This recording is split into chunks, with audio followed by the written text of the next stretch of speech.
더불어민주당이 4차 재난지원금을 코로나 피해가 큰 소상공인 등에게 3월 중 선별 지급하는 방안을 우선 추진하기로 했습니다. 국민의힘은 선거를 앞두고 돈으로 국민 주권을 사겠다는 의도라고 비판했습니다. 서울과 부산시장 보궐선거 후보 선출을 위한 여야의 TV토론이 시작됐습니다. 오늘 예정됐던 안철수 국민의당 대표와 금태섭 전 의원 간의 TV토론은 무산돼 제3지대 단일화가 시작부터 삐걱거리고 있습니다.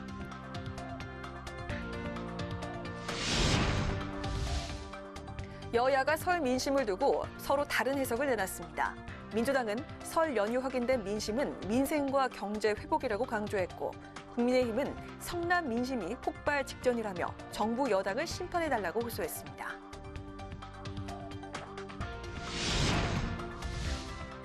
뉴스앤 파워 인터뷰. 오늘은 더불어민주당 조우석 의원과 함께 명절에 보고 들은 설 민심에 대한 진단과 4차 재난지원금 지급 방안, 그리고 정부의 이사 부동산 대책에 대해서 짚어봅니다.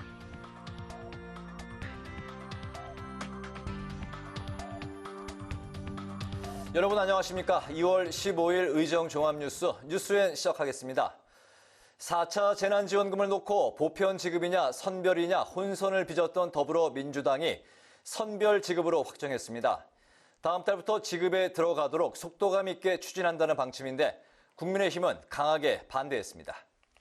국민의힘은 민주당의 국민주권을 돈 주고 사려고 한다, 선거용이다라며 강하게 반발했는데 앞으로 여야 협의가 순탄하지만은 않을 전망입니다. 한도영 기자의 보도입니다.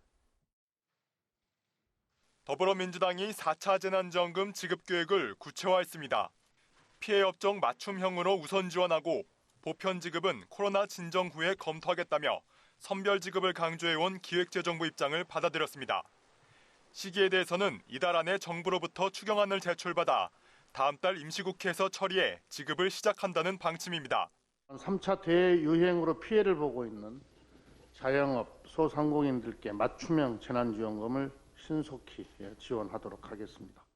구체적인 지원 규모, 재원 마련 방안은 아직 정해지지 않았는데 민주당은 3차 재난지원금보다 지원 규모와 지급 대상을 확대해야 한다는 입장을 앞으로 있을 당정 협의에서 강조할 계획입니다. 국민의힘은 선거용이라며 즉각 반발했습니다.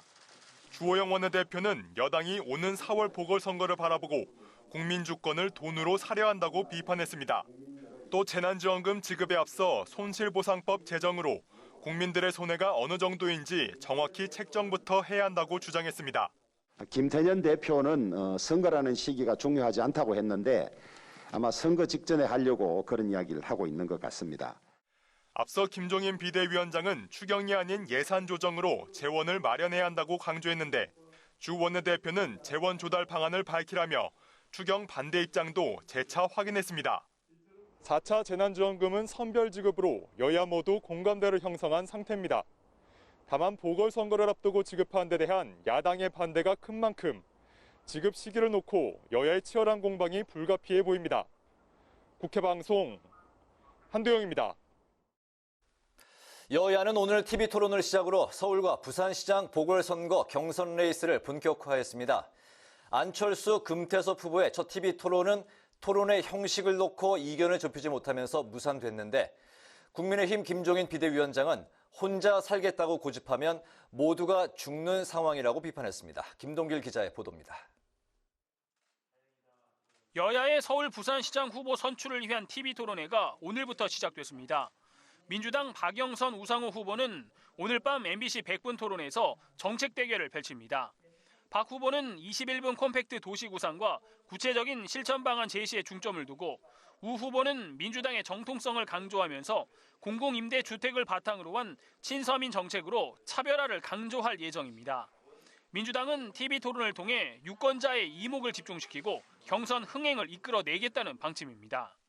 서울, 부산 시장 선거의 승부처는 텔레비전 토론이라고 오래전부터 믿어왔습니다.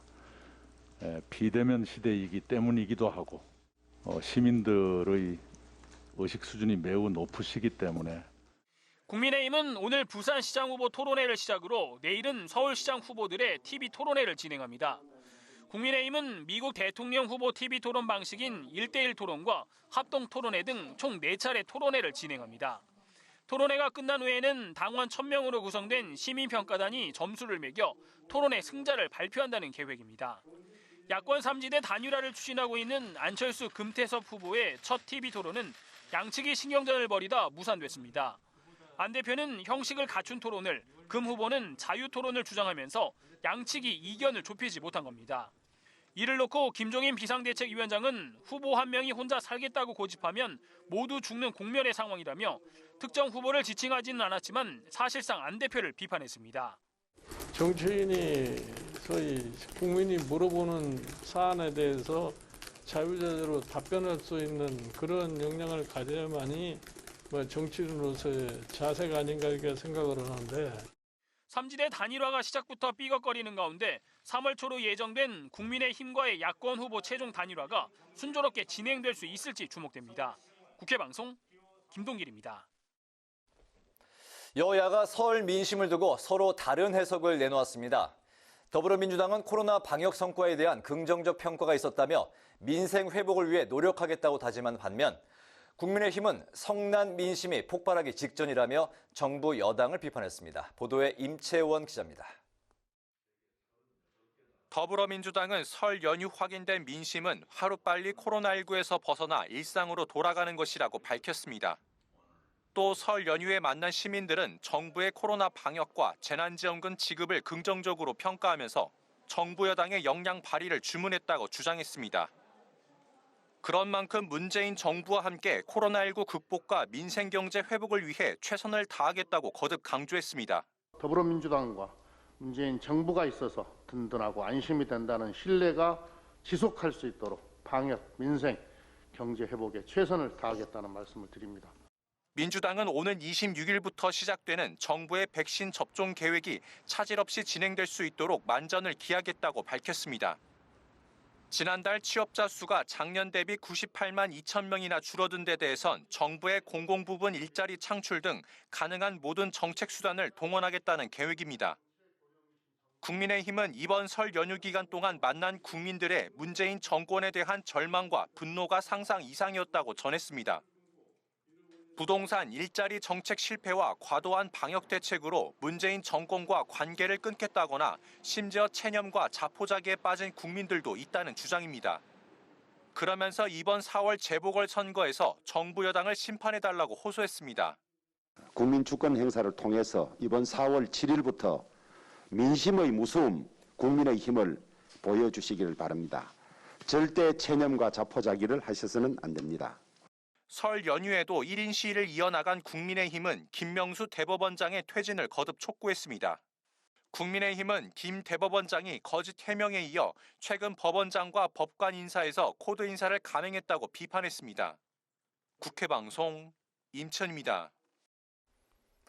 아랍에미리트에 이어서 바레인을 공식 방문 중인 박병석 국회의장이 현지에서 각국 지도자들을 대상으로 활발한 의회 외교를 펼쳤습니다.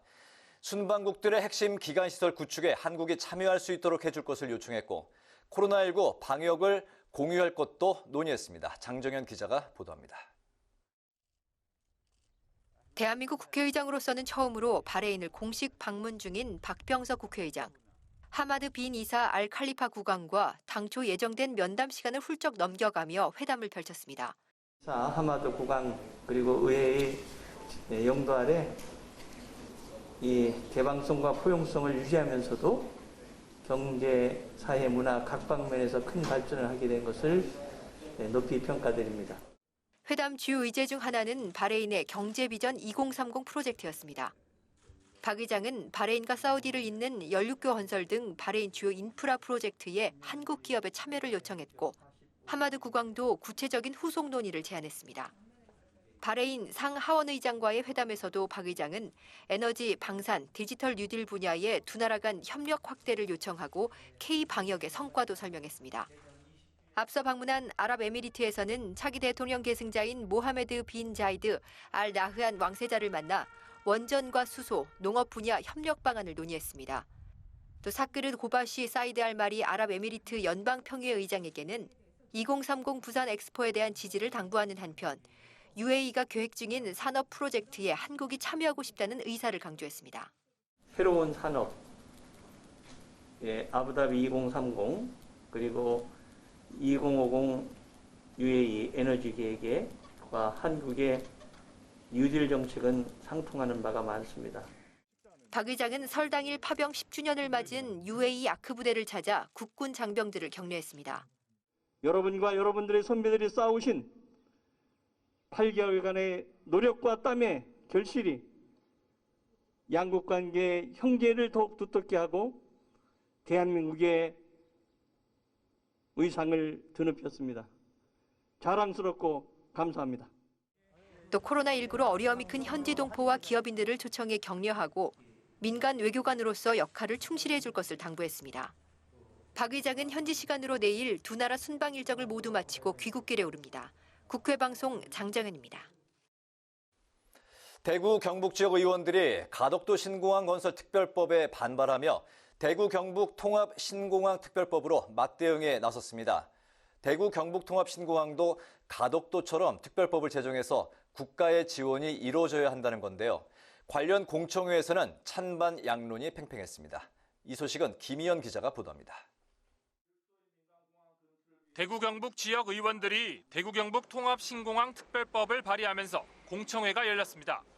현재 민간과 군이 같이 쓰는 대구 국제공항을 경북 군위와 의성에 걸쳐 이전하는 사업을 추진 중인데 가덕도 신공항처럼 예비 타당성 조사를 면제하고 국가의 재정 지원을 받아야 한다는 겁니다. 군사공항과 민간공항이 함께 건설되는 특수한 유형의 사업이기 때문에 사업자들의 원활한 이해관계 조정과 사업의 신속한 추진 등을 위해서 특별법 제정이 꼭 필요하다고 판단됩니다. 반대 의견은 기존 군공항 이전 특별법과 공항시설법으로 충분한데도 특별법을 제정하는 건 과잉 입법이란 지적입니다. 앞으로 수원, 광주 만약에 이런 원주 이런 군공항이 민간공항하고 이전할 때마다 그러면 특별법을 만들어야 된다는 거냐? 이런 문제가 생깁니다. 또 찬성 측은 항공물류의 수도권 집중 완화와 국가 균형 발전을 주장했지만 반대 측은 영남권에 가덕 신공항이 추진 중인데 특정 공항에 대한 집중 지원은 호남을 비롯한 다른 지역과의 갈등을 유발할 수 있다고 맞섰습니다. 여야의 찬반 논쟁도 비슷합니다. 군공항 부분은 국방부에서 관장을 하고 민간공항 부분만 국토부에서 관장을 하다 보니까 이원화가 되어 있는 겁니다. 이럴 경우에 사실상 특별법의 필요성이 더 큰 거예요. 이 법안이 통과되면 모든 지역의 특별법이 다시 만들어져서 가야 되는 상황이 발생될 수 있겠죠? 국토위는 모레 법안 심사 소위를 열어 가덕도 신공항 특별법과 대구 경북 통합 신공항 특별법을 심의합니다. 4월 재보선과 직접적인 연관이 있는 가덕도 신공항 특별법은 처리가 유력하지만 대구 경북 통합 신공항 특별법은 여당뿐만 아니라 야당 내에서도 반대 의견이 있어 난항이 예상됩니다. 국회 방송 김희연입니다. 여야는 백기환 통일문제연구소장의 별세 소식에 고인의 생전 업적을 기리며 일제히 애도를 표했습니다. 더불어민주당은 브리핑을 통해 민중의 벗 백기환 선생의 정신은 우리 곁에 남아 영원할 것이라며 그 정신을 이어받아 국민 모두 행복한 사회를 만들기 위해 노력하겠다고 밝혔습니다.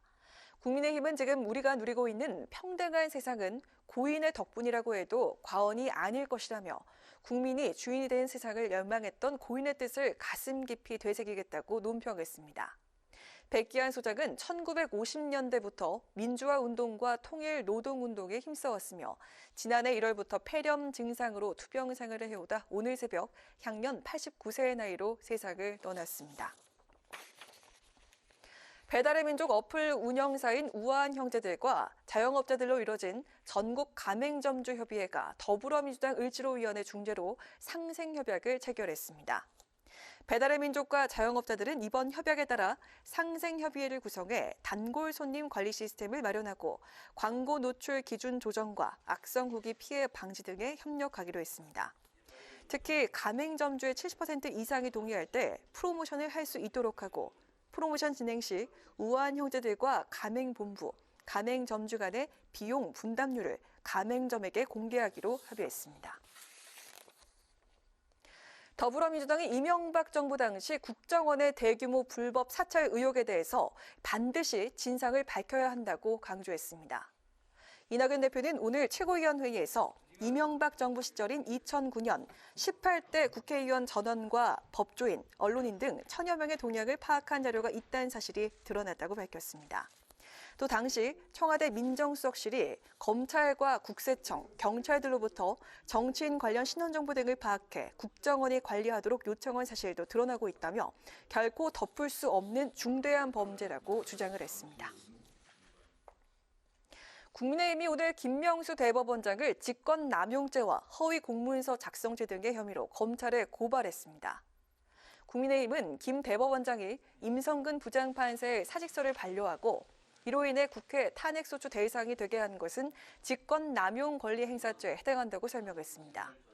이어 김 대법원장에게 설 이전까지 자진 사퇴를 촉구했지만 여전히 침묵하고 있다고 비판하고 대한민국의 사법 정의를 바로 세우기 위해 고발하게 됐다고 밝혔습니다. 국민의힘은 정부의 백신 접종 계획 발표에 대해서 국민 불안감을 해소하기에 턱없이 부족한 면피용 발표라고 비판했습니다. 국민의힘 김은혜 대변인은 논평을 통해 첫 백신인 아스트라제네카는 스위스에서도 승인이 보류되고 남아공 변이 바이러스에도 효과가 제한적이라고 지적했습니다. 또 65세 이상 접종을 보류한 것과 관련해선 유효성 판단을 위한 임상 자료가 부족하다고 밝혔는데 65세 미만은 맞아도 된다는 근거가 있느냐며 백신에 대한 국민의 궁금증을 하나도 해결하지 못했다고 비판했습니다.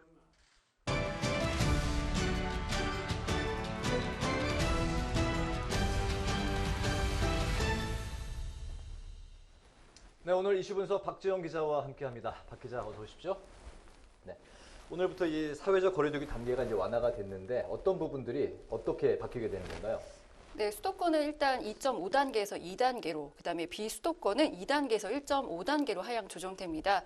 이에 따라 수도권에서는요, 그 오후 9시까지 영업이 허용됐던 음식점, 카페의 그 영업 시간이 1시간 더 늘어나서 오후 10시까지 영업이 가능해졌고요.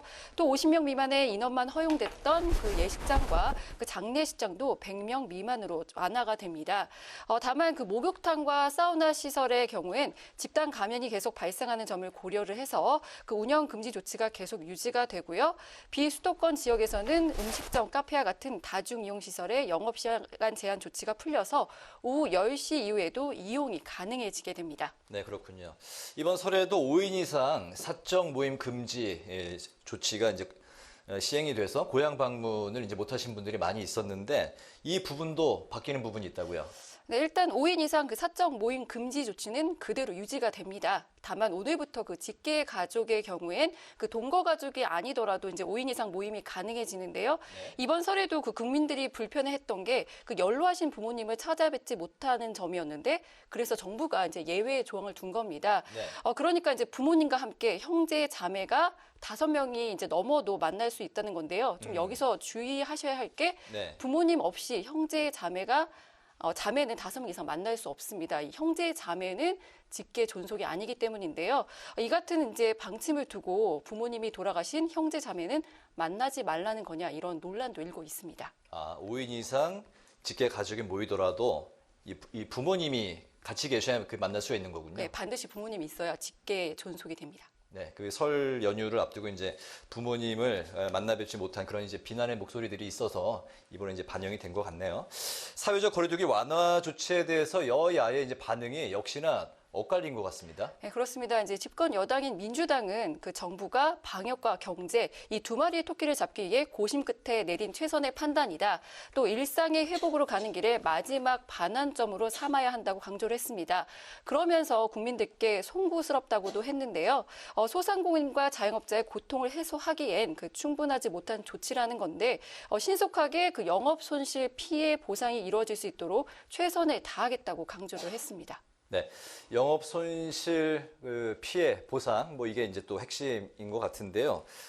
야당에서는 이제 이번에 요 조치의 완화 조치에 대해서 긍정적인 면보다는 이제 또 비판의 목소리가 큰 것 같습니다. 네, 그렇습니다. 이제 국민의힘은 주먹구구식 방역 대책이다 이렇게 지적을 했습니다.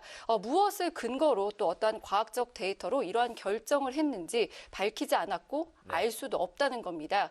그 김종인 비상대책위원장은 그 코로나19 감염 통계 수치를 인용하면서 정부의 방역 대책을 비판을 했는데요. 그 종교시설이 33%, 요양시설 13% 10%, 그 직장이 11%인 반면에 음식점, 카페는 2% 수준이라는 겁니다. 그런데 이러한 그 자영업 시설을 정부가 코로나 고위험 시설로 낙인에 찍었다는 주장인데요. 관련 발언 직접 들어보시죠. 개인의 자유와 영업활동의 자유를 박탈한 소위 K방역의 민낯이 아닐 수 없습니다. 코로나 바이러스가 5인 이상이 모여야 확산된다는 비과학적 근거는 도대체 어디서 나온 것입니까? 또한 코로나 바이러스가 밤 9시 이후에 더 활성화되는 야행성이라는 주장은 도대체 누구의 생각인지 묻고 싶습니다. 네. 앞서 이제 언급이 이제 됐는데요. 민주당에서는 이제 사회적 거리두기로 손실을 입은 소상공인 자영업자들을 위한 대책으로 지금 이제 4차 재난지원금 지급을 준비하고 있는데 이 계획에 대해서 좀 이야기 들어볼까요? 이제 앞서 리포트에서도 보셨듯이 그 민주당은 피해 계층을 촘촘하고 두껍게 그 지원을 하겠다는 방침입니다. 네. 당초 그 선별 지급과 함께 추진하기로 한 그 전국민 재난지원금 지급은 좀 뒤로 미루기로 했고요. 대신 노점상 그 플랫폼 노동자와 같은 피해 계층의 사각지대를 최소화하고 그 위로금 수준이 아닌 충분한 손실 보상을 하겠다면서 대규모 추경 편성을 시사를 했습니다. 관련 발언 잠시 들어보시죠. 추경의 중심이 될 제4차 재난지원금은 이전의 피해 지원금보다 더 넓게, 더 두텁게 지급돼야 합니다. 지금 방금 들으신 대로 이러한 민주당의 방침대로라면 그 네. 추경 편성 규모가 최소 10조 원 이상이 될 것으로 예상이 되는데요. 하지만 그 4차 재난지원금 지급 시기가 그 재보궐선거를 목전에 둔 상황이기 때문에 야당에서 선거용 돈풀기라고 반발하고 있는 만큼 향후 논의 과정에서 상당한 진통이 예상이 됩니다. 그러니까 이제 4차 재난지원금 그 지급에 대한 여야의 입장은 이제 서로 이제 공감을 하고 있지만 지급 시기에 대해서 서로 이제 엇갈린 그런 입장이군요. 네, 그렇습니다. 야당은 아무래도 이제 선거와 좀 멀리 앞뒤로 좀 멀리 떨어져 있는 그 시기에 지급되는 걸 이야기를 하는 것 같고요. 네, 그렇습니다. 네. 지금까지 오늘 이슈 분석은 오늘부터 시행되는 사회적 거리두기 완화 조치 그리고 4차 재난지원금을 두고 여야의 입장을 들어봤습니다. 박 기자 수고했습니다.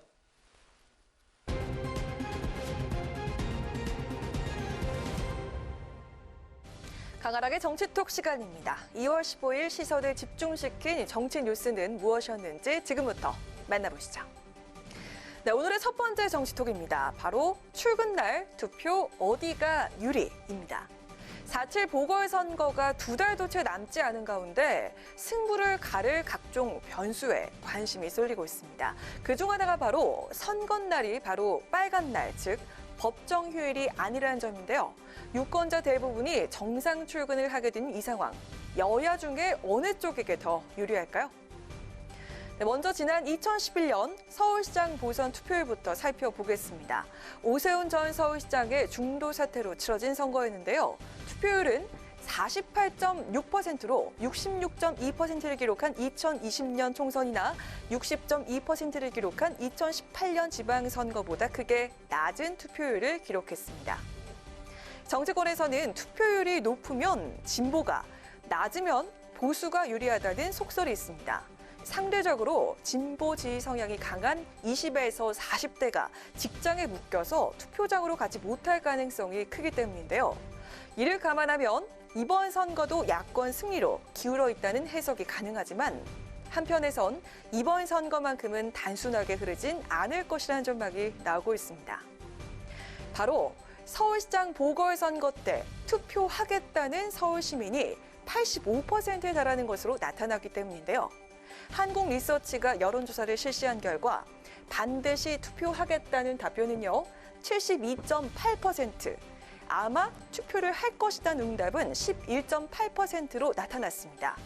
연령별로도 20대는 47.2%, 30대는 74.2%, 40대는 75.2%, 50대는 79.6%, 60대 이상은 84.2%로 나타났습니다. 지난 총선에서는요, 코로나19로 투표율이 낮아질 것이란 예상을 완전히 뒤엎고 28년 만에 가장 높은 66.2% 투표율을 기록한 바 있습니다. 유권자 대부분이 정상 출근을 하는 이번 4.7 보궐선거에선 또 어떤 투표율을 기록할지, 그리고 투표율에 관한 정치권의 속설은 이번엔 들어맞을지 지켜봐야겠습니다. 자, 이어서 오늘의 두 번째 정치톡. 선물의 의미는? 입니다. 받아도 좋고 저도 좋은 것, 바로 선물이 아닐까 싶은데요. 더욱이 예상치 못한 선물은 두 배로 반갑기 마련이죠. 국민의힘 김종인 위원장이 오늘 깜짝 선물을 보냈습니다. 그 주인공은 누구였을까요?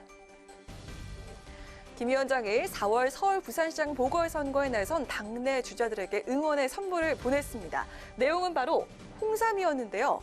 국민의힘 관계자는 보궐선거에 출마한 경선 후보들에게 홍삼을 보냈다며 힘내서 경선을 잘 치르라는 취지라고 설명을 했습니다. 김 위원장의 홍삼 선물은 안철수 대표와 금태섭 후보에게도 전달이 됐다고 하는데요. 단일화 추진 단계에서 당대표가 경선 후보 전원에게 격려의 선물을 보낸 것은 정말 이례적이라고 하고요. 범야권 후보들이 단일화로 함께해야 선거에서 승리할 수 있다는 뜻을 강조한 것으로 풀이되고 있습니다. 단일화는 한 사람의 개인기로 이루어지는 것이 아니라 모두의 팀플레이로 이루어지는 필승 전략입니다. 나 혼자 살겠다고 고집하면 모두 죽는 공전공멸 상황이라는 점을 명확하게 인식할 필요가 있다고 봅니다. 김 위원장은 지난 2016년 더불어민주당 비상대책위 대표 시절에도 필리버스터에 참가한 의원 전원에게 고생했다는 의미로 친정과 함께 홍삼액을 선물한 바 있습니다. 이번엔 제1야당의 수장으로 경선을 앞두고 있는 후보들에게 골고루 선물을 보냈는데요. 단일화를 놓고 불꽃 튀는 신경전을 벌이고 있는 후보들에게 김 위원장의 홍삼은 팀플레이라는 효력을 발휘할 수 있을까요? 이상 지금까지 강아랑의 정치톡이었습니다.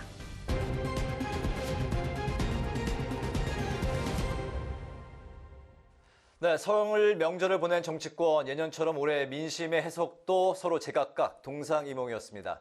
이 가운데 연휴가 끝나자마자 당정이 4차 재난지원금 지급 추진에 나서고 있는데요. 제1야당인 국민의힘의 입장은 무엇인지 국민의힘의 윤희석 대변인을 화상으로 연결해서 듣도록 하겠습니다. 대변인님 나와 계시죠? 네, 안녕하세요. 안녕하세요. 네, 안녕하십니까? 여야가 해석한 설 민심 그야말로 이제 극과 극의 모습을 보여주고 있는데요. 민주당이 읽은 설 민심은 민생과 경제 회복이라고 이제 주장한 반면에 국민의힘은 문정부와 손절이 대세였다 이렇게 이제 설 민심을 해석을 했거든요. 제1야당 이제 국민의힘이 파악한 구체적인 설 민심은 어떤 것으로 파악을 했고 이런 민심의 배경은 또 왜 어디서 왔다고 보십니까? 네, 앵커께서 말씀하신 대로 이번 설 민심은 한마디로 얘기해서 문재인 정부를 손절하겠다. 이것이었습니다. 네. 결국 문재인 정부 출범 이후 4년 동안 참았었는데 이제 한계에 왔다는 것인데요. 가장 중요한 그 경제적인 부분만 먼저 말씀을 드리겠습니다.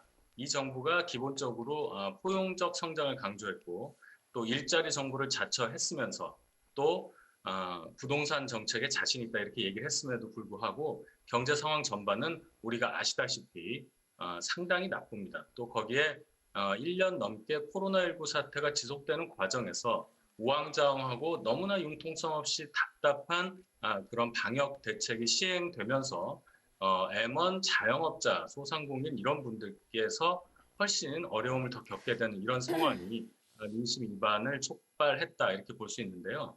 가장 근본적인 배경으로는 180석이라는 거대한 의석수를 몰아준 국민의 기대에 어긋나게 그 큰 힘을 정책 개발과 민생을 돌보는 데 쓰지 않고 정쟁만 유발했다. 대표적으로 검찰 개혁을 빌미로 해서 온 나라를 1년 넘게 흔들었던 그런 부분이 있었고요. 또 그 과정에서 이 집권 세력이 깨끗한 세력인 줄 알았는데 반칙과 특권에 찌든 그런 진짜 기득권 세력이 아니었느냐 하는 실망을 국민들께서 하셨다 이렇게 평가를 합니다. 그리고 최근에는 대법원장이 사법부 수장으로서 보여준 소위 말하는 그 부적절한 처신, 거짓말 논란이 되겠죠. 법관 탄핵 관련해서. 또 거기서 또 따로 지적될 수 있는 삼권 분립 원칙의 훼손 이런 부분이 있고 또 황희 신임 문체부 장관이 청문회 과정에서 보여줬던 그 황당한 답변 태도와 내용, 국민을 무시하는 듯한 태도 이런 것들이 자질이 떨어지고 또 인품이 떨어지는 고위 인사 이런 것들을 모두 종합해서 민심이 안 좋아진 것이다 이렇게 생각합니다. 네, 이 재난지원금 이야기를 해볼까 하는데요. 여당이 민심 해석을 근거로 4차 재난지원금 고비를 당겼습니다. 선별지원 방침으로 방향을 틀면서 3월 중에 지급한다 이렇게 목표를 세웠는데요. 국민의힘은 이게 선거 매표 의도라고 이야기를 하고 있습니다. 이에 대한 입장을 좀 자세히 듣고 싶고요. 그리고 지급 시기와 추경 규모는 어떻게 돼야 한다는 입장이신지 궁금합니다. 지급 시기 관련해서는 선거가 4월이기 때문에 야당 입장에서는 왜 하필이면 선거를 앞두고 돈을 지급하느냐 이런 문제의식을 드러낼 수 있습니다. 근데 그것보다 더 중요한 것은 지금 이거를 이렇게 3월에 뭐 선별 지급하느니 이렇게 방향을 선회한다 이렇게 급하게 하는데 과연 이게 그렇게 할 일이었느냐라는 지적을 할 수 있어요. 이거는 충분히 코로나 사태로 인해서 방역을 하고 거리 두기를 두고 영업 제한을 하고 하는 과정이 있었기 때문에 많은 국민들이 경제적으로 어려움에 처할 수 있었다. 이런 예상은 누구나 할 수 있었습니다. 그런데 정부에서는 그 예측 능력이 없었던 거예요. 미리 준비를 할 수 있었는데 말이죠. 그래서 국정 운영 능력이 참 형편이 없다. 저희 당은 이미 지난 작년 4월 총선 때부터 100조 정도 예산을 따로 떼어서 코로나19 사태에 대비해야 된다고 말씀드린 바가 있고 또 작년 연말에 금년도 예산 편성할 때도 충분히 예산을 코로나 관련 예산을 확보하라고 했는데도 정부 여당은 미적대다가 겨우 3조 정도 확보하는데 그쳤었습니다. 이런 과정이 있었기 때문에 이런 문제를 저희가 지적을 하는 거고요. 또 지금 여권의 대선 주자 세 분이 각각 다른 말씀을 하고 있어요. 뭐 이익공유라든지 손실보상이라든지 기본소득이라든지 이렇게 방향이 다르다 보니까 정부 여당의 방침이 무엇이냐 여기에 대해서 의문을 제기하는 거고요. 추경 규모라든지 또 지급 시기 관련해서는 규모는 재정이 허락하는 선에서 많을수록 좋겠죠. 지급 시기는 빠를수록 좋을 겁니다. 그런데 또 여기서 한 가지 말씀드릴 것은 작년에 우리가 추경을 4차에 걸쳐서 진행을 했는데요. 51조 넘는 돈을 확보를 했는데 올해 시작된 지가 2달이 가까워 오는데도 아직 10% 가까운 4조 넘는 돈이 지금 쓰이지 않았습니다. 그래서 세심한 집행 방법이 필요하다. 그런 말씀을 드립니다. 집행 방법이 아주 땡기거나 아니면 선거 이후가 되어야 된다고 생각하시는 건가요? 급한 돈에 써야 되죠. 급하니까. 그런데 작년에 확보한 돈도 작년에 써야 될 돈도 못 쓰고 있는 와중에 지금 뭐 3월에 뭘 하겠다 하는 얘기가 과연 어떻게 진실성 있게 받아들여질지 그것은 의문입니다. 알겠습니다. 선거 이야기를 이제 한번 해보겠습니다. 김종인 이제 비대위원장이 이례적으로 야당 경선 후보 전원에게 응원의 선물을 보냈습니다. 이제 홍삼으로 전해지고 있는데요. 그동안 이제 단일화에 대해서 좀 느긋하게 이제 그런 입장을 보이셨는데 지금 단일화는 팀 플레이다. 그리고 이렇게 이제 원팀 입장으로 선회한 그런 배경을 한번 들어볼까요? 선회한 건 아니고요. 원래부터 이 범야권 원팀이라는 생각을 다 가지고 있었죠. 근데 이제 선거가 다가오니까 다시 한번 강조했다. 이런 차원으로 말씀을 드리겠고요. 야당 입장에서는 이번 선거는 그야말로 물러설 수 없는 절체절명의 선거입니다. 그래서 저희는 무엇보다도 단일화 과정을 굉장히 잘 이끌어야 합니다.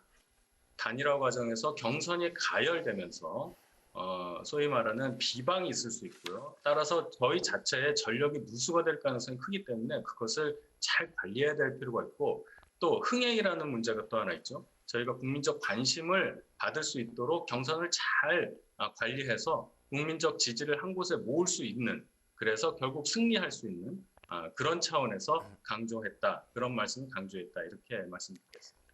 네. 지금까지 국민의힘 윤희석 대변인과 설 명절 민심 그리고 야당 단일화에 대해서 국민의힘의 입장을 들어봤습니다. 오늘 말씀 잘 들었습니다. 고맙습니다. 고맙습니다. 네, 감사합니다.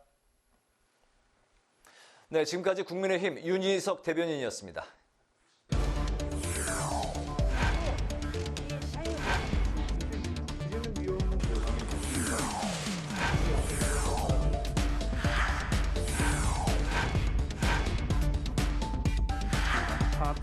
재난지원금의 돈으로서 쓰겠다는 의도가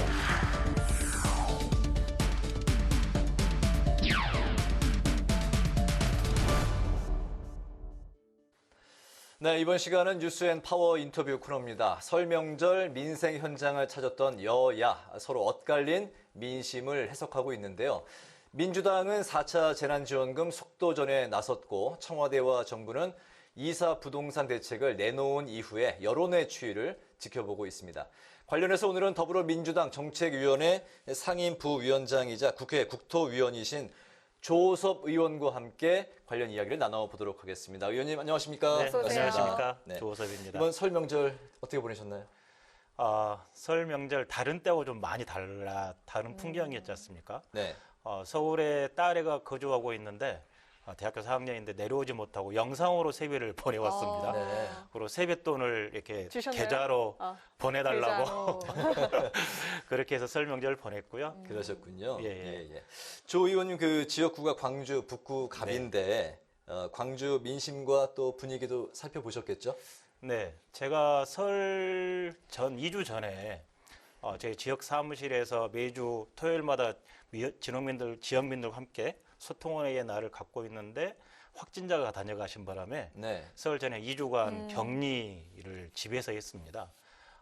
다행히 음성 나와서 괜찮았지만 그러면서 여러 분들과 전화 통화하고 그러면서 설 민심이 어떤지 안부 전화도 하고 그랬던 경험들이 있는데 특히 광주 같은 경우는 두 가지 말씀을 주로 하셨습니다. 하나는 코로나 상황에서 언제 끝나는지, 방역은 어떻게 되는지, 그리고 집합금지와 사회적 거리두기로 인해서 고통을 많이 당하고 계시는데 거기에 대한 부분들을 어떻게 국가에서 역할을 해주려고 하고 계신지에 대한 문제에 의견을 주셨고 또 하나는 아무래도 대통령 선거 관련되어서 후보의 움직임들이 어떻게 되어가고 있는지에 대한 궁금증들을 저에게 많이 물어보셨습니다. 네, 정세균 총리와 또 이낙연 대표가요. 설 연휴 하루 전날에 나란히 광주를 찾았습니다. 또 두 사람이 호남 출신이잖아요. 뭔가 이유가 있을 거란 생각이 드는데 어떤 이유가 있을 거라고 보십니까? 저는 정치적으로 해석하는 부분들에 있어서는 조금 조심스러운 부분이 있습니다. 왜냐하면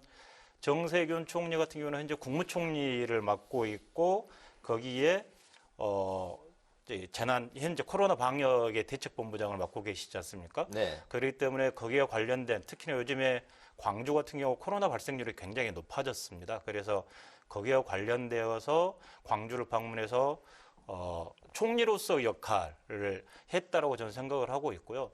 또 하나 이낙연 당대표 같은 경우는 지금 광주 전남 쪽에 필요한 법안들이 있습니다. 당에서 처리해야 될 법안들이 아시아 문화전당과 관련된 특별법과 한정공대 특별법, 그다음에 여순 사건 관련된 특별법 등이 지금 다 국회에서 계류 중에 있고 그래서 그걸 민주당에서 처리를 해야 되는데 그와 관련된 민심들을 듣기 위해서 방문하지 않으셨는가라는 제 스스로 추측을 해보고요. 그럼에도 불구하고 정치인의 행보이기 때문에 광주를 방문하신 것은 정치적으로 해석될 수도 있겠다라는 생각이 듭니다. 과거에 노무현 대통령께서 경선 시절에 광주에서 파란을 일으켜서 당의 민주당의 후보가 되셨고 대통령까지 되셨지 않습니까? 또 민주당의 가장 커다란 핵심은 아무래도 호남이라는 생각이 있기 때문에 그래서 조금 더 공을 좀 들이지 않으셨을까에 대한 추측은 좀 해봅니다. 그렇군요. 또 이제 여당이 4차 재난지원금 이제 지급과 관련해서 이제 방침을 확정을 했는데 당초 이제 보편, 선별 동시 지급 방침이었는데 선별로 먼저 3월 말에 지급을 하고 보편으로 가겠다 이렇게 이제 입장을 바꿨는데요. 이 이야기 한번 들어볼까요? 코로나가 작년 2월에 발병이 되어서 지금 작년에 1차, 2차, 3차 재난지원금이 지급이 되었습니다. 그리고 1년이 지나오는 과정에 코로나로 인해서 사회적 거리두기를 해왔고 집합금지나 그다음에 영업 제한 등으로 우리 소상공인이라든가 자영업자들께서 많은 고통들을 지금 당하고 계십니다. 그게 지금 1년 동안 되어가고 있거든요. 그에 대한 부분들을 어떻게 국가에서 역할을 해야 되는지에 대한 부분들을 고민하다가 지금 손실보상법이 국회에 제출되어 있는 상태입니다. 2021년은 잘 아시는 것처럼 회복과 도약이라는 부분으로 저는 규정을 짓고 싶습니다. 즉 코로나로 인해서 좀 낙후되었던 부분들을 경제적으로 힘들었던 부분들을 회복하는 시기가 2021년이 돼야 될 것이고 또한 그것을 기반으로 해서 전 세계적으로 도약할 수 있는 그 대한민국으로 나아가는 것이 2021년이 되어야겠다라고 생각을 합니다. 그러기 위해서는 방역이 가장 우선적으로 중요하고요. 네. 그것과 더불어서 내수 경제를 살리고 경제를 원상태로 돌려나가는 것이 중요하다. 그리고 만나시면 아시겠지만 자영업 하신 분들은 지금 하루가 멀다 하고 정말 힘들다고 말씀을 많이 하십니다. 오죽했으면 삭발도 하시고 이 추운 겨울에 반팔로 시위하시고 그러고 계시겠습니까? 그것을 우리 국민들의 이 눈물들을 닦아줘야 될 책임이 우리 정부와 국회에는 있다. 그렇다면 이 시급한 부분들을 하루빨리 해결을 해줘야 된다. 그래서 4차 재난지원금을 지금부터라도 기획을 해서 해야 된다고 저는 찬성하는 편이었고요. 그리고 실은 저 개인적으로는 이 4차 재난지원금 같은 경우가 폭넓게 그리고 두텁게 이 두 가지를 동시에 해야 된다라고 생각을 했습니다. 폭넓게는 전 국민을 대상으로 하고 두텁게는 전 국민을 대상으로 하지만 그중에 더 피해를 많이 보신 분들에게는 좀 두텁게 해서 이게 내수 경제도 활성화시키고 지금 힘들어하시는 임대료도 못 내고 생활비도 못 하고 계시는 그런 분들에게 좀 힘을 보태주는 그런 역할을 해야 되지 않는가라는 생각을 했는데 이번 당정 과정에서 예산에 대한 문제, 즉 많이 주면 좋겠지만 한정된 예산에서 이것을 어떻게 효율적으로 대한민국 경제를 살려나갈 수 있을 것인지에 대한 고민들을 하신 것 같아요. 그래서 어쩔 수 없이 이렇게 두텁게 하자라는 식으로 선별적 재난지원금 지급으로 결정했다라고 생각이 듭니다. 그렇군요. 지금 이제 국토위원이시니까 이제 부동산 이야기를 또 한번 해보겠습니다. 문재인 정부의 25번째 부동산 대책이 이제 2사 대책으로 나왔는데 특히 이제 야당에서 여러 가지 이제 비판의 또 목소리들이 나오고 있습니다. 이번 공급에 이제 좀 특별한 점이라고 보면 그동안 이제 규제에서 이제 공급 대책으로 전환을 했다는 거하고 공공 재개발 재건축에 이제 방점을 찍은 게 아니냐, 이제 이 부분이 이제 눈에 띄거든요. 어떻게 보시고 계시고, 또 이 대책이 서울 집값을 잡는데 어느 정도 기여할 수 있을 거라고 생각을 하십니까? 잘 아시는 것처럼 집값은 올라도 문제, 떨어져도 문제가 집값인 것 같습니다. 그리고 다른 집은 다 오르지 않고 내 집만 올랐으면 좋겠다는 심리를 갖고 계시는 게 우리 일반적인 현상인 것 같아요. 부동산 시장에 영향을 미치는 것은 저는 크게 4가지를 봅니다. 하나는 자금의 유동성 문제이고, 또 하나는 수요와 공급의 문제, 공급을 얼만큼 넓히는가의 문제이고, 세 번째로는 규제의 문제, 즉 세금이라든가 그런 부분을 어떻게 규제를 하는가의 문제이고, 네 번째로는 소비시장의 심리가 어떻게 작용하는가의 문제인데요. 가장 먼저 말씀드렸던 자본의 유동성 문제는 지금 현 정부 들어와서 LTV라든가 즉 주택담보대출이라든가 금리 부분들로 자금 유동성 부분들을 조절을 하려고 하지만 그 유동성은 지금 전 세계적으로 최저금리를 지금 향하고 있기 때문에 유동성 부분을 컨트롤하기 너무 힘든 부분이 있는 거고요. 그리고 두 번째로 이제 규제 부분인데, 규제는 취득세와 종합부동산세, 재산세, 그다음에 양도소득세로 구별이 되는데, 그것은 지금 강화해 나가고 있는 것입니다. 즉 1가구 1주택을 권장을 하고 다가구 1가구 다세대, 여러 집을 소유하는 것에 대해서는 조금 더 많이 세금을 부여한다든가 그런 부분들로 지금 정책을 펴가고 있는 거고요. 그것은 아까 말씀드린 것처럼 1가구 1주택의 원칙들을 좀 지켜나가자라는 흐름 속에서 그런 거고, 세 번째로가 공급과 수요 부분인데, 이번 2사 대책이 여기에 지금 초점이 맞춰져 있죠. 공급을 어떻게 늘릴 것인가, 즉 공급을 늘려서 수요를 맞춰주겠다라고 하는 건데, 실은 이것도 과거의 흐름상 보면 부작용이 조금씩 있어요. 첫 번째 두 가지 부작용이 있는데 하나는 공급을 많이 늘리잖아요. 그러면 부동산 가격이 떨어질 것 같지만 다시 또 오르는 경향들이 조금 있었습니다. 신규 주택이 있으면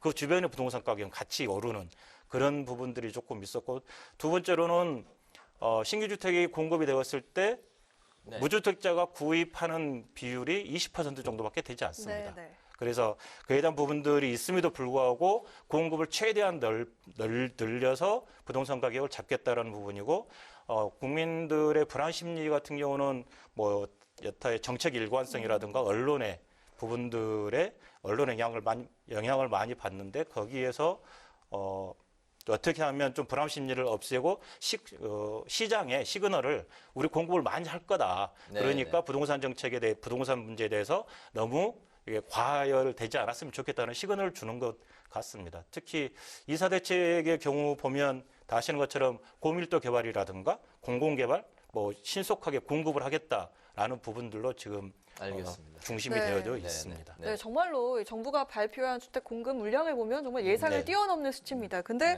이 뛰어넘어야 할 산들이 굉장히 많은데요. 그렇죠. 뭐 단기간에 이게 될까, 그리고 뭐 전셋값이 불안정해지지 않을까, 재산권 침해 문제도 있고요. 이런 부분들에 대해서 어떤 입장이십니까? 우선 단기간에 안정화가 될 수 있겠느냐라는 부분들에 대해서는 걱정하는 부분들이 저는 맞다고 생각을 합니다. 네네. 왜냐하면 주택이라는 게 단기간 내에 집을 딱 지어서 바로 공급하고 그럴 수 있는 게 아니고 최소 3, 4년, 뭐 좀 길게는 5년 이상에 걸리는 문제이기 때문에 지금 주택 정책을 공급 정책을 마련했다고 그래서 그게 곧바로 내일 당장 공급이 될 수 있는 건 아니기 때문에요. 네네. 그래서 거기에 대한 불투명이 좀 있지만 그럼에도 불구하고 시장에 아까 말씀드린 것처럼 시그널을 줄 수 있다. 즉 주택이 이렇게 많이 공급이 될 수 있다라는 부분들에 대해서 이렇게 미래 정책에 대해서 밝혀주게 되는 거니까 거기에 대한 부분들이 조금 좋은 영향을 미치지 않을까. 그래서 안정화에 조금 영향을 미치지 않을까. 실제로 여러 가지 부동산 시장, 부동산을 하시는 분들의 대화를 들어보면 이번 이사 대책 같은 경우가 공급에 상당히 호의적이다라고 평가를 해주신다고 그러더라고요. 두 번째로 이제 사업의 참여율 문제인데 이것은 현재 지금 그 사업 주택 수가 나와 있는데 그 이미 과거에 참여율을 비율을 따져서 수치를 계산해 놓은 것이기 때문에 그 사업 참여율 문제는 현재처럼만 참여율이 된다면 그것은 커다란 문제 없이 될 수도 있고요. 저상권 침해 같은 경우도 뭐 개발 사업에 대한 기대감들이 많이 있어서 이렇게 개발하려고 하는데 이주하고 있는 게 허위로 된다든가 그런 부분들에서 강제를 하는 건데 그 부분에 대해서는 주택시장 과열을 막기 위해서 어쩔 수 없는 조치 아닌가 싶습니다. 알겠습니다. 국토위원이시라 이제 조호섭 의원께서 이제 부동산 대책과 에 대해서 특히 이제 하실 말씀이 이제 많이 계셔서 저희가 또 이제 가덕도 신공항에 대해서도 또 이제 이야기를 나눠보고 싶은데 오늘 시간 관계상 다음 질문으로 좀 넘어가겠습니다. 다음에 한 번 더 나와 주셔서 또 부동산 관련한 그런 이야기 많이 나눠주시면 좋을 것 같습니다. 최근 그 아동학대 사건이 또 논란이 되고 있는데 의원님께서는 우리 아이 함께 키우는 국회의원 모임의 공동 대표시잖아요. 현재 뿌리 뽑히지 않고 자꾸 이제 발생하고 이제 또 뉴스에 나오고 하는 이런 아동학대 문제. 어떻게 보고 계신지, 그리고 이제 우리 아이 의원 모임 앞으로 이제 활동은 어떻게 진행이 됩니까? 예. 최근에 아주 슬픈 사건들이 많이 발생이 됐죠. 아동을 학대하고 아동이 사망하고 또 사망한 아이를 유기하고 그런 부분들이 많이 발족이 돼서 너무나 슬픈 부분이고 이거는 미래의 대한민국을 꿈꿔가는 데 있어서 절대 있을 수 없는 일어나서는 안 될 일들이 계속 일어나고 있고요. 그런 상황에서 젊은 국회의원들께서 아이를 키우고 계시는 국회의원들께서 이런 부분들을 국회에서 뭔가 좀 해보자라고 해서 아이 함께 우리 아이 함께라는 의원 모임을 발족을 하셨고요. 거기에 권민정 의원님을 비롯해서 오영환 의원님이랑 최혜영 의원님 등등이 젊은 의원님들께서 주축이 되셔서 하시다가 저 같은 경우 입양에 대해서 관심이 상당히 많이 있거든요. 그래서 이 방에 대해서 관심이 많다 보니 그분들께서 함께 하시자라고 말씀을 주셔서 지금 하고 있습니다. 아동 학대에 관련된 문제는 사회적 인식의 변화가 우선적으로 필요하다라고 저는 생각을 합니다. 사회적으로 최근에 민법에 보면 아동을 이렇게 민법 지금 폐기가 됐는데 민법에 보면 아동의 체벌을 해도 된다라는 식의 그런 법안이 최근까지 있었습니다. 근데 올 1월 달에 폐기가 됐는데요. 그것처럼 아직까지도 아동을 하나의 인격체로 보지 않고 가족의 부속물이라든가 내가 마음대로 해도 된다라는 생각, 그리고 이것은 집안 문제다.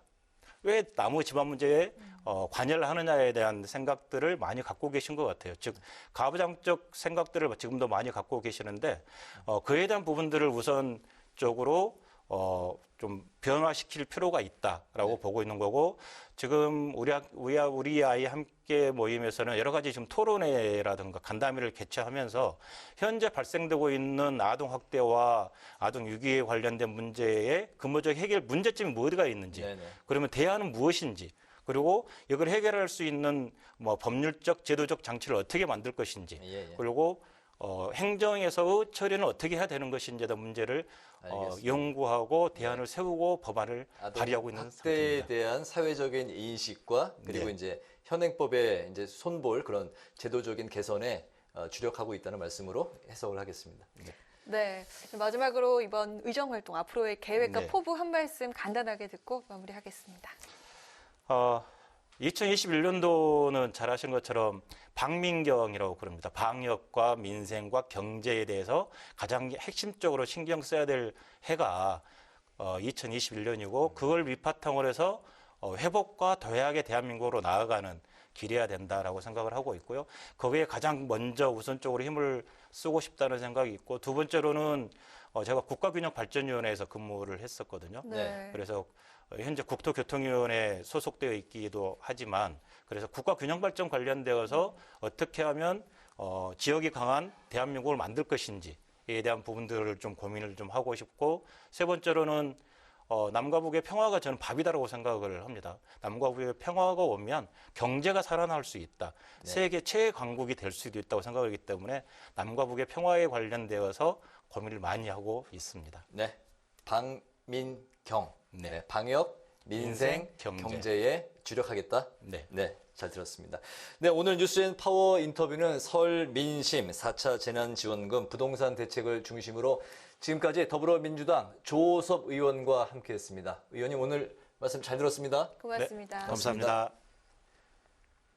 네, 기온이 큰 폭으로 떨어지고 있습니다. 내일은 더 추워지면서 서울의 아침 영하 6도 등으로 대부분 영하 10도 안팎까지 떨어지겠습니다. 매서운 추위 속에 전국 곳곳에 눈까지 내리겠는데요.